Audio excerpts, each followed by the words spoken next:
I'm Sarika. I'm from Azhagar garden. நான் இங்கே வந்துட்டு தேர்ட் இயர் படிக்கும்போது கரெக்டாக ஜாயின் பண்ணியிருந்தேன். கோர்ஸ் வந்து AutoCAD electrical and automation studio.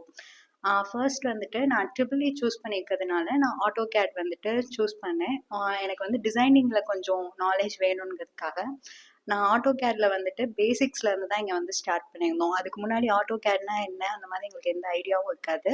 அப்போ ஆட்டோகேட் வந்தப்போ இங்கே வந்துட்டு நார்மலாக ஒரு லைன்ஸ் ட்ரா பண்ணுறதுலேருந்து நம்ம எப்படி வந்துட்டு அதை கரெக்டாக கொண்டுட்டு போகிறோம், அதோட டைமென்ஷன்ஸ் அந்த மாதிரி பேசிக்ஸ்லேருந்து ஸ்டார்ட் பண்ணோம். அப்புறம் வந்துட்டு ஒரு பில்டிங்ஸ், இப்போ கமர்ஷியல் பில்டிங்ஸ்னு எடுத்துட்டா அதில் எப்படி வயரிங்லாம் கொண்டுட்டு போகிறது, அதுக்கு வந்துட்டு எவ்வளோ டைமென்ஷனில் வேணும், திக்னஸில் வேணுமா அந்த மாதிரி.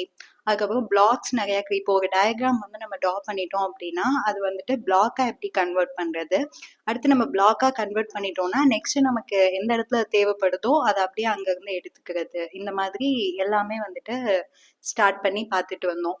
அதில் இந்த மாதிரி நெக்ஸ்ட்டு ஸ்விட்சஸ் அப்புறம் நிறையா பார்த்தோம். எப்படி ஒரு டெம்ப்ளேட் வந்துட்டு செலக்ட் பண்ணுறது, அடுத்து டெம்ப்ளேட் எப்படி நம்மளாம் ஓனாக ட்ரா பண்ணுறது, இந்த மாதிரி எல்லாமே ஆட்டோ கேடில் பார்த்தோம். நெக்ஸ்ட் ஆட்டோ கேட் கோர்ஸ் வந்துட்டு முடிஞ்சதும் ஆட்டோமேஷன் ஸ்டூடியோ வந்து கண்டினியூவாகவே அப்படியே கிளாஸ் ஜாயின் பண்ணியிருந்தேன். அப்போ ஆட்டோமேஷன் ஸ்டூடியோவில் வந்துட்டு அது வந்து பேசிக்ஸாக சிமுலேஷன்ஸ் மாதிரி இருக்கும்.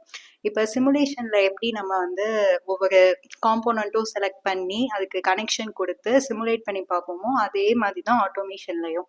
இதில் நான் என்ன லேர்ன் பண்ணிக்கிட்டேன்னா, இப்போ ஒரு மோட்டார்னு எடுத்துட்டோம்னா அதுக்கு எப்படி கான்டாக்டர் சூஸ் பண்ணுறோம், அந்த மோட்டாரோடத எப்படி போய் கரெக்டாக சூஸ் பண்ணி எடுக்கிறோம், அப்போது இந்த கான்டாக்டர்லாம் ஃபிட் பண்ணதுக்கப்புறம் அதோட ஃப்ளோ எப்படி இருக்குது, அது எல்லாமே சிமுலேட் பண்ணி பார்க்கும்போது நமக்கு கொஞ்சம் ஈஸியாக இருந்துச்சு. நம்ம இப்போ இந்த என்னதான் விஷுவலில் பார்த்தாலும் அதோட கரண்ட் ஃப்ளோ நமக்கு தெரியாது.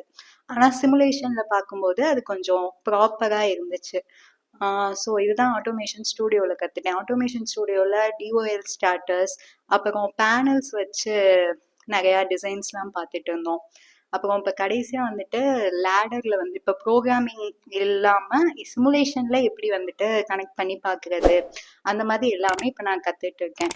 எனக்கு இது வந்துட்டு ரொம்ப யூஸ்ஃபுல்லாக இருந்துச்சு. இப்போ நான் வந்துட்டு ஆட்டோகேட் அண்ட் ஆட்டோமேஷன் ஸ்டூடியோ ரெண்டுமே நெக்ஸ்ட் போட்டு இப்போ நான் இதை வந்து கம்ப்ளீட் பண்ணி முடிச்சிருக்கேன். எனக்கு இது ரொம்ப யூஸ்ஃபுல்லாக தான் இருந்துச்சு. தேங்க்யூ.